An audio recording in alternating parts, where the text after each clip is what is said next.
So feeling worthy, believing. Anyone having trouble with either of those so far? Do you feel worthy of gifts? Do you know you're born blessed? And that we are worthy of opening the gifts that we are, of demonstrating the goals that we have, of experiencing the visions that we launch? Worthy. Believing. Do we believe it's possible? Those are your 2 homework assignments, because today we're going to be talking about the third one, which is ask. How do we ask? I think one of the great mismatches in our spiritual journey can happen when we don't know how to ask for that which we desire to unfold. When we're looking for an outcome, we're looking for a result, or we're looking for a vision, but we have a mismatch in our asking. Surely some of us have, in this new year, launched some visions, some goals, some things that we would like to attain or demonstrate. When we hear the word ask, we may begin to intellectualize.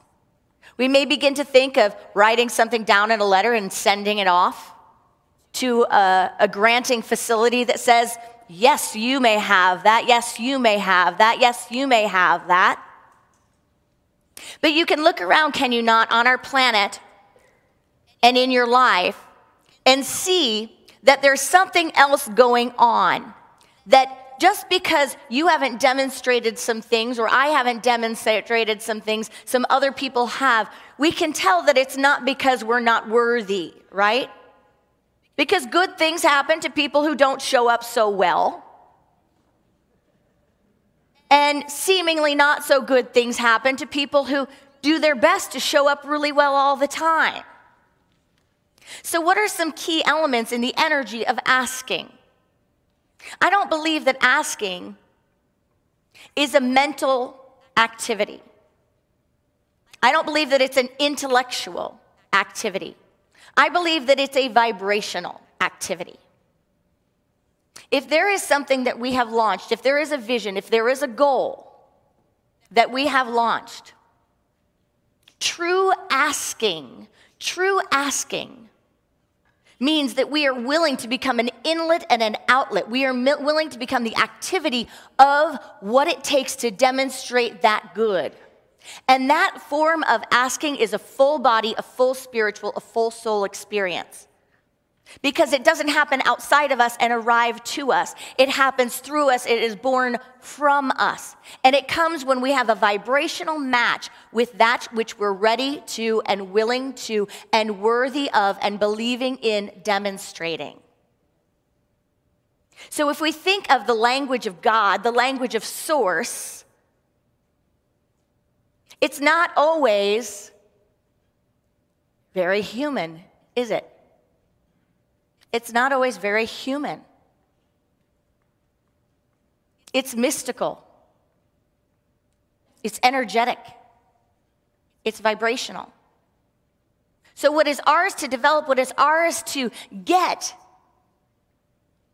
is that God can do nothing to you that God can't do through you. God can do nothing to me that God can't do through me. God can do nothing to this planet that God can't do through this planet, through the activity of the cosmic consciousness that is available to each one of us, that is born in all of us, that has all of the solutions, all of the ideas, that draws forth all of the resources to create. So if we're in a state of asking, and we're coming from a state of lack and asking for something to happen in our lives,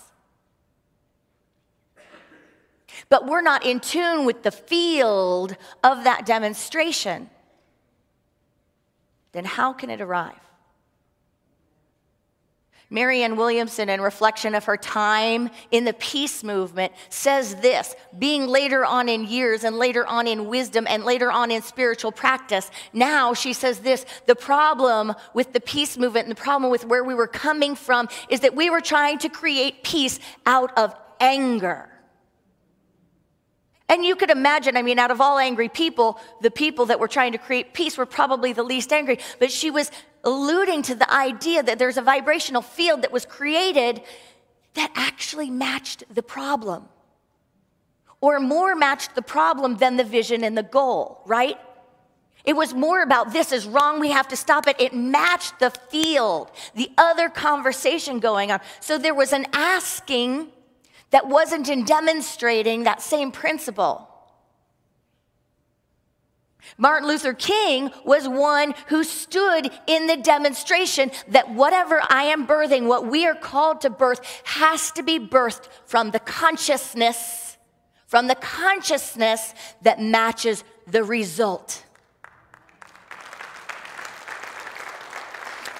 And what happens when that happens? A whole new era is born. Love is born. Wholeness is experienced. Ideas are shifting. Consciousness is raised. And the planet cannot go back. There are still people coming along, waking up, but it cannot go back to the old state of consciousness, to the limited state, because a demonstration has happened.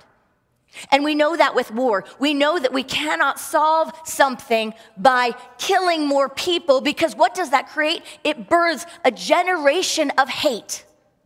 It births a generation of resentment, and it births a generation that needs more healing. So when we try to solve something from the absence of something, the psyche says, yeah, it'll happen. The power center says, I'll get it through this. The impatience within us says it'll happen because I'm going to make it happen. It'll happen because I'm going to start it, or I'm going to stop it, or I'm going to do it. But that's human will. And the scripture says, not by might, not by power, but by thy spirit, says the Lord. That by thy consciousness, by thy wholeness, by embodying the principle, by knowing the divine worth within, if I am connected with, if I am in tune with, if I am in integrity with that, then God consciousness is born from there. And where God consciousness is born, a great harmonizing happens, and all substance fills in to demonstrate the effects. It may not be on our time schedule, right? It may not be according to our plan, but it is demonstrated. So how do we get in tune with those demonstrations for us? Now, we may have critical judgments of ourselves and saying, well, mine are so small, mine aren't even worthy of the discussion. Some of us might be birthing so big that we say, well, mine are so big, it just couldn't even fit into this room. This couldn't even be here because I'm a visioning nut. Are your thoughts big enough that you can't count on just yourself to demonstrate them? Are your visions for yourself big enough, great enough, that no matter what, if you go on the journey, on the spiritual path of looking to demonstrate them, that you will inadvertently, unequivocally bless more than yourself because the consciousness you've demonstrated? Are you in line with a vision and a goal and an idea for yourself, for your life, or for our world, for your family, for our community, for your state of being and well-being? That regardless of when you think you're at the end, which we know there is no end, but regardless of if you think you're at the end where you see whether or not it's come into fruition, whether or not you've demonstrated, whether or not the goal is here, whether or not you've won the prize, that by the time you get there, you will be in such a holy place that you will have known so deeply this or something better that you actually will not have attachment to the physical outcome, but you will have glory in the accomplishment of the consciousness that got you to this place. Even the best of us is going to be an insert page on Wikipedia. Michael Jackson, right there, Wikipedia, right? Everyone, fill in the blanks, anyone that's been here, right, is going to have a story about them. But who is going to have a consciousness that has been born from them? And on our spiritual journey, isn't it true that those are the only things we take with us? From a spiritual perspective, from a perspective where we really step back, you know the song, From a Distance? When we step back from a distance, what is so powerful that you would activate and live a field of consciousness on the way there, that field of consciousness becomes more the prize than any result. It may engulf the result. It may encompass the result. But that when we arrive there, we realize this is what I was really here to do, to birth this new consciousness. And this new consciousness, being magnetic, being alive, being dynamic, is that which created and pulled the God particles, pulled the energies, pulled the matter, pulled the field, pulled the systems into its vibrational activity to create results, outcomes, goals, visions that are even beyond, well beyond what we could ever wish to accomplish in a human form. That's what we're here to do, is it not? Eric Butterworth, a great unity teacher, said humans are evolving spiritual beings. That which is impossible today will be accomplished by someone sometime. Claim for yourself the ideal of the innate and ultimate perfection of humankind, and then start where you are to move along the way of your unfoldment. Keep on and keep on keeping on. The logical thinking part of you that may say it's impossible,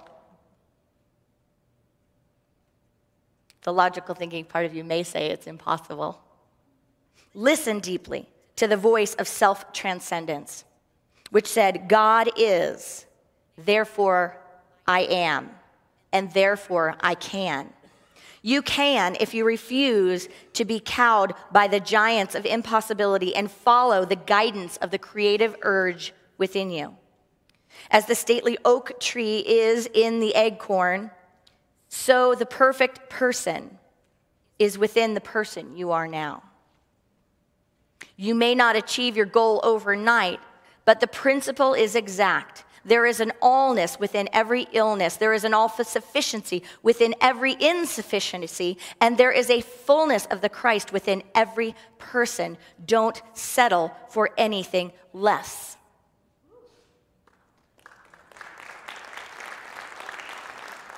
Ernest Holmes says we are to surrender all of our littleness, our fears, our doubts, and our uncertainties to that great something within us that is calm and certain and sure. So how do we look at these goals? How do we ask? How do we arrive? We ask ourselves the fundamental question: what would it take to truly birth these goals?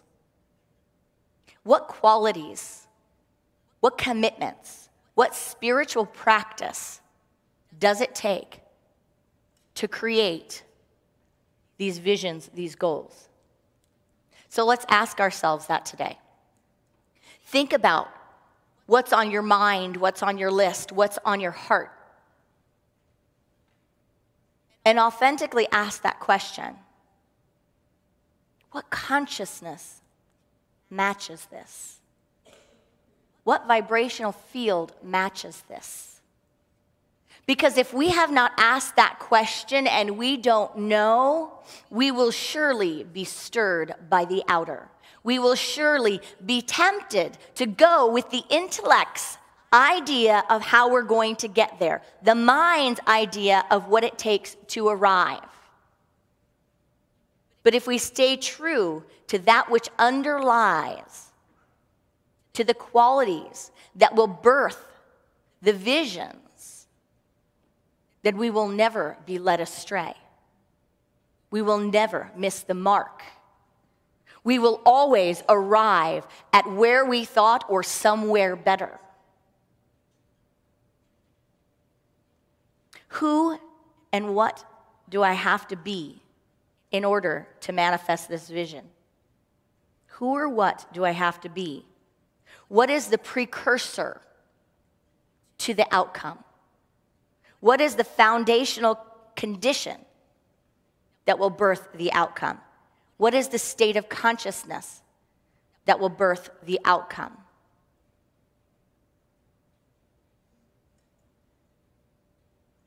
Bruce Lipton says that when you're processing with your brain, you're broadcasting fields. When you're processing with your brain, you're broadcasting fields. So if we're true to these underlying commitments, to who we're going to be, who do I have to be in order to arrive there or something better? That in that beingness is a field that's broadcasted. In that beingness is a consciousness of invitation, the consciousness that asked for the demonstration. So can I be committed to staying in the field, to staying in that which underlies the demonstration? I just saw on opening night the film Selma, which was pretty amazing. And in that film, they kept going back to Martin Luther King's commitments. When people wanted to go off track and go into different areas, Martin Luther King was clear about where they were coming from, the consciousness they would be coming from, and the means by which they would attain the goal. There were other people that had other goals, other people that had other means, other people that had the same goal but different means to get there. He was clear and centered about the means to get to the goal. Time after time, he was knowing that the three stepping stones, the three actions were negotiate, demonstrate, and resist. That was repeated: negotiate, demonstrate, and resist. And that those three ideas were the ways to achieve the goal. But there had to be something beneath those three ideas. There had to be a spiritual practice demonstrated that was foundational to those actions. Because those are worldly actions, right? Those are the worldly actions that are most probably going to end in the result that is desired. But there was a spiritual practice that was more intense, that was more committed to, that was committed to ultimately. So what's behind the idea to negotiate? The idea to negotiate, what has to be born before that, what has to be foundational, is wisdom. Absolute wisdom. Because even the willingness to negotiate would come from wisdom, would come from looking down other paths and seeing A plus B equals C. Where do I want to be? What consciousness do I have to birth from? This consciousness has to birth from wisdom. And what about demonstrating? What did demonstrating take? The film was overwhelming in its demonstration of showing that to demonstrate takes absolute courage. Absolute courage. And absolute courage, not in a human sense, but in a cosmic sense. A cosmic sense of knowing that we're born blessed, knowing self-worth, and standing in that above all else.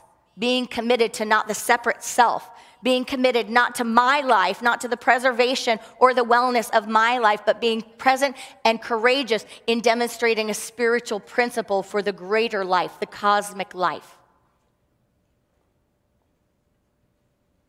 And the last was resist. To resist takes the spiritual idea of endurance. Endurance, persistence, self-control. Self-control. And spiritual strength, not by might, not by power, but by thy spirit. Spiritual strength. We can judge in a human way. We could put 10 people up and say, show me strength, and they might all allude to different things. But do we ask ourselves about strength, about success, about courage? Do we ask ourselves what ones are human and what ones are spiritual? Because the spiritual will transform our eyes and will transform our lives. The human may accomplish worldly things. It may build up things on the planet.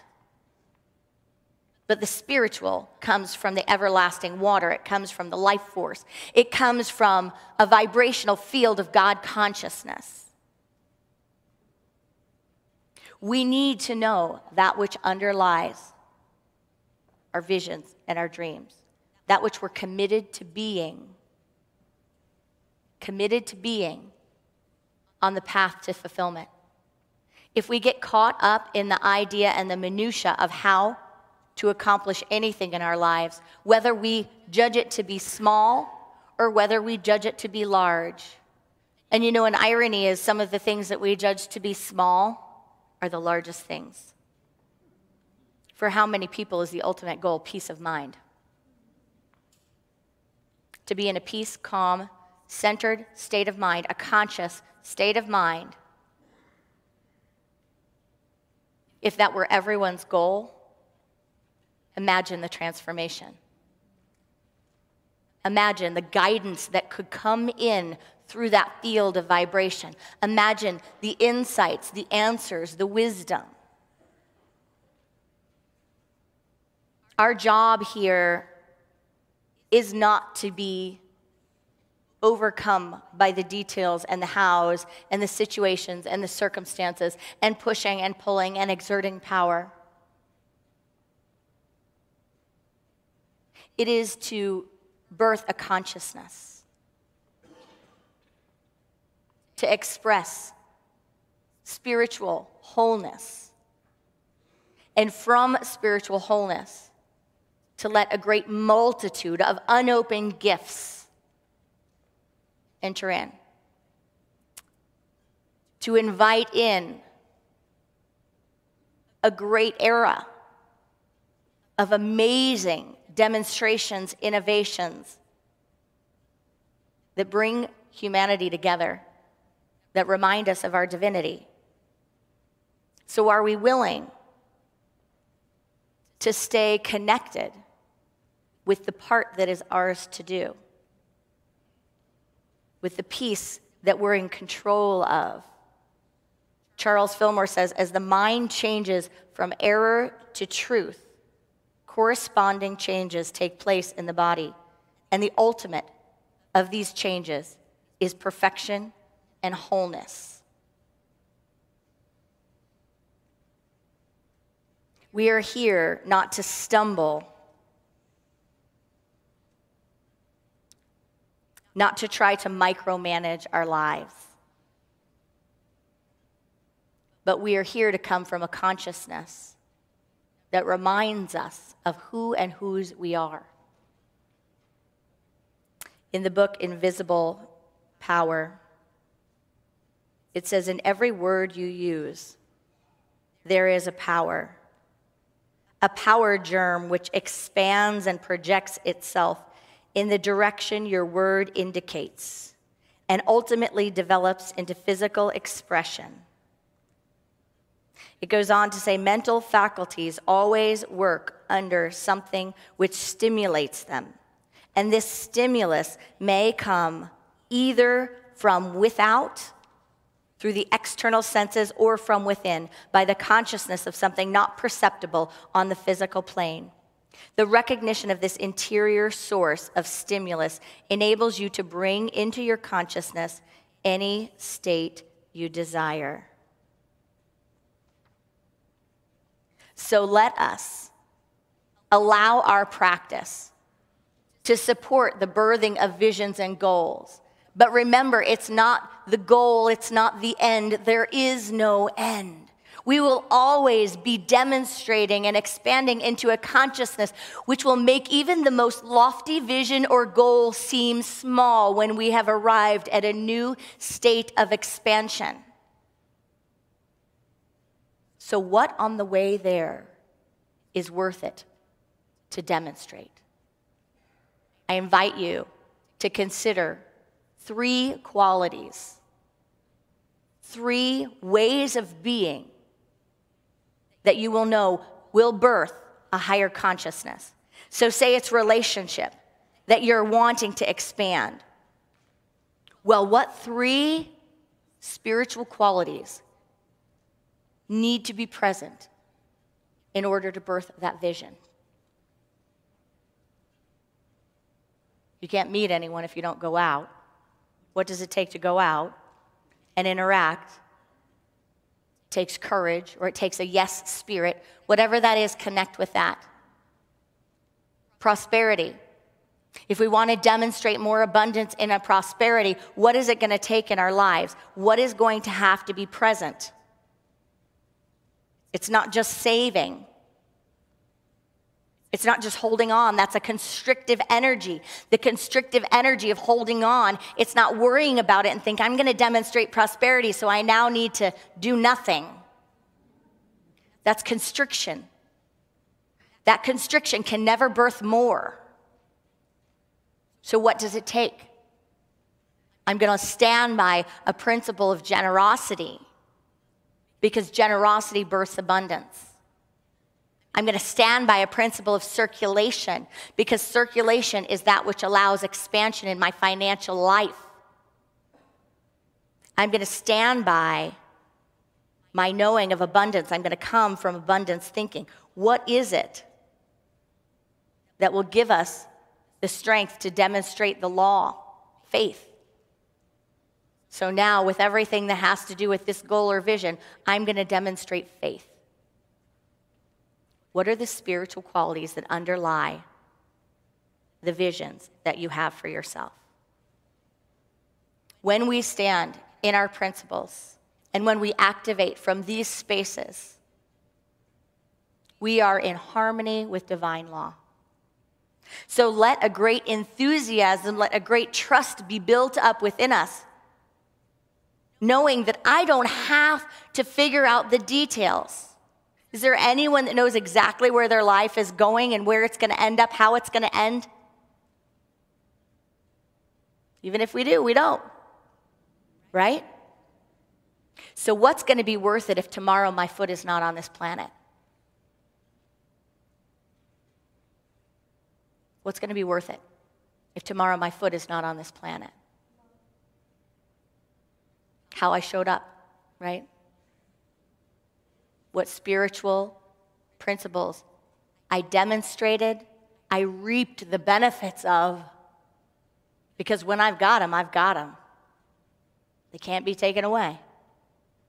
And I've modeled, so I've given a gift for others that may spark the divine presence within them and spark a new way of being that's not based on the worldly, but is based on the infinite. I close with Sig Paulson from Your Power to Be. He says this to each one of us. He says, you are getting a new picture of yourself as a creature of light. Put your enthusiasm into it. Declare your inner system of thought and feeling. I am enthusiastic about myself as a being of light. I am utterly delighted by the pearl of great price, the light of the world that I am. Namaste.